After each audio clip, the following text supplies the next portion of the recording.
दोस्तों इसमें हम सैयारा मूवी के आगे की कहानी बताएंगे। आई होप आप लोगों ने इसका पहला पार्ट देख लिया होगा, अगर नहीं देखा है तो डिस्क्रिप्शन में आपको इसका लिंक मिल जाएगा। तो आगे वाणी और क्रिश गाना लिखने के लिए डायरी लेकर बैठ जाते हैं और वाणी से क्रिश पूछता है कि तुमने इस डायरी के पेज क्यों फाड़ रखे हैं, तुम्हें मजा आता है क्या। तभी वाणी को याद आता है कि कैसे उसने अपनी और अपने एक्स की यादें इसमें सजोकर रखी थी। अपने एक्स को डेडिकेट करते हुए उसने गाने लिखे हुए थे जो कि शादी टूटने के बाद उसने रोते रोते उसे फाड़ दिए। ऐसे में वाणी इमोशनल हो जाती है और वो कहती है कि मैं ऐसी बंद जगह पर गाना नहीं लिख सकती, जिस पर क्रिश गुस्से में कहता है कि बड़े बड़े गाने ऐसे ही स्टूडियो में लिखे जाते हैं। अब वाणी कहती है कि बहुत ही कम गाने ऐसे होते हैं जो लोगों के दिलों को छूते हैं और वो गाने ऐसी बंद जगह पर नहीं लिखे जाते। ऐसे गानों के पीछे एक इमोशनल स्टोरी होती है, एक फीलिंग्स होती है जिसको जीकर ऐसे गाने लिखे जाते हैं, ताकि सालों बाद जब लोग ऐसे गाने को सुने तो वो अपने उसी मोमेंट पर पहुंच जाएं, जैसे पहला प्यार पहला बरसात। तो क्रिश वाणी को एक ग्राउंड पर ले जाता है और बैटिंग करते हुए उससे कहता है कि फील करो, मैं भी यही चाहता हूँ कि पूरी दुनिया में मेरा नाम हो, लोग मुझे याद रखें।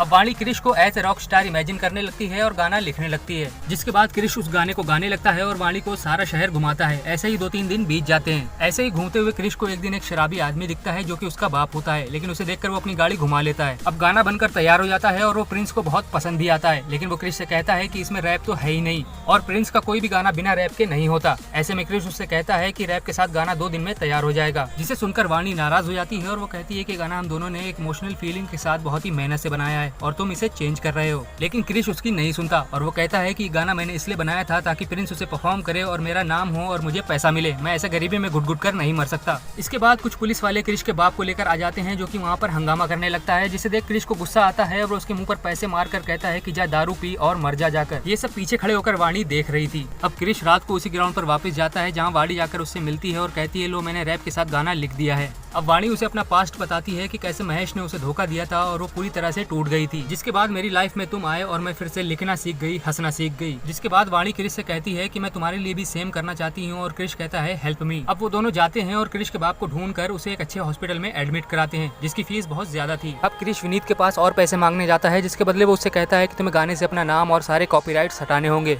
मान जाता है, मतलब जिस नाम और शोहरत के लिए उसने गाना गाया था वो सारे सपने चूर हो जाते हैं। प्रिंस उस गाने को परफॉर्म कर रहा होता है जिसे लोग बहुत ही पसंद करते हैं। क्रिश बस मायूसी से उसकी परफॉर्मेंस को देख रहा होता है क्योंकि उसके सारे सपने चूर हो चुके थे। तभी वहाँ पर वाणी आ जाती है और वो उसको सहारा देती है और एक प्यार भरी रात बिताते हैं। जिसके बाद वाणी क्रिश से कहती है कि तुम्हारे क्रू ने तुमको छोड़ा या खुद तुमने उनको। वाणी के कहने पर क्रिश अपने क्रू से दोबारा मिल गया। वो लोग दोबारा गाना बनाने लगे और उनका एक गाना यूट्यूब पर काफी हिट हो जाता है। सब कुछ एकदम बढ़िया जा रहा था, लेकिन तभी एक रात वाणी के घर वालों ने उसे प्रिंस के साथ देख लिया। कि माँ उससे कहती है कि ये लड़का आवारा है, तुम्हारे साथ एक बार पहले भी ये सब धोखा हो चुका है, अब इसे दोहराना मत। क्रिश भी ये सब सुन रहा होता है, जिसके बाद वाणी को अपना पास्ट याद आता है और वो बेहोश हो जाती है। अब उसकी आंखें सीधा हॉस्पिटल में खुलती है जहाँ क्रिश भी होता है। वाणी की माँ गुस्से में क्रिश से कहती है कि क्या मेरी बेटी से शादी करोगे, मेरी बेटी टाइम पास के लिए नहीं है। बात क्रिश वाणी के पास सीधा जाकर यही कहता है कि चलो शादी करते हैं, जिस पर वाणी कहती है कि तुम पहले अपने सपने पूरे करो, शादी आज नहीं तो कल हो ही जाएगी और अगर नहीं भी होगी तो इसका कोई दुख नहीं होगा, दुख इस बात का होगा तुम अपने सपने पूरे नहीं कर सके। इस बात को सुनकर क्रिश अपना गाना शूट करने गोवा चला जाता है,